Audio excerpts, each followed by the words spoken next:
ਰਾਈਆਂ ਦੀਆਂ 3-4 ਗੋਤਾਂ ਦਾ ਮੈਂ ਅੱਜ ਦੱਸਾਂਗਾ। ਬਾਕੀ ਜਿਹੜਾ ਹੈਗਾ ਬਾਕੀ ਅਗਲੇ ਵਿਲਾਗ ਦੇ ਵਿੱਚ ਦੱਸ ਦਿਆਂਗਾ, 2-4 ਦਿਨ ਠਹਿਰ ਕੇ ਦੱਸ ਦਿਆਂਗਾ।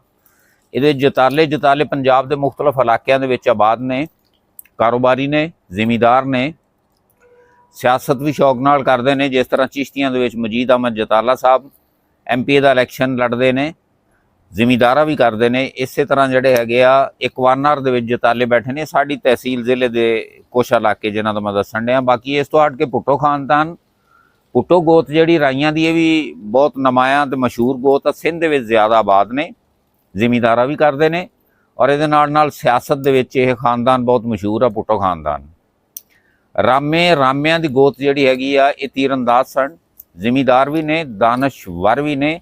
ਸਾਹੀਵਾਲ, ਉਕਾੜਾ, ਫੈਸਲਾਬਾਦ ਦੇ ਨਾਲ ਪੰਜਾਬ, ਜਨੂਬੀ ਪੰਜਾਬ ਦੇ ਵਿੱਚ ਵੀ ਇਹਨਾਂ ਦੇ ਮੁਖਤਲਿਫ ਜਗ੍ਹਾ ਤੇ ਪਿੰਡ ਨੇ। ਜਿਸ ਤਰ੍ਹਾਂ 18 ਫੋੜਵਾ ਹਾਸਲਪੁਰ ਦੇ ਕੋਲ ਚੌਧਰੀ ਮੁਹੰਮਦ ਅਸ਼ਰਫ ਉੱਥੋਂ ਦਾ ਵਾਪਡਾ ਦਾ SDO ਰਿਹਾ। ਹੋਰ ਉੱਥੇ ਮੁਰਗੀ ਖਾਨੇ ਇਹ ਉਹ ਇਸ ਤਰ੍ਹਾਂ ਜਿੰਨਾ ਸੈਟਅਪ ਜਾਨਵਰਾਂ ਦੇ ਫਾਰਮ ਵਗੈਰਾ ਉੱਥੇ ਸਾਰੇ ਰਾਮਿਆਂ ਦੇ ਨੇ।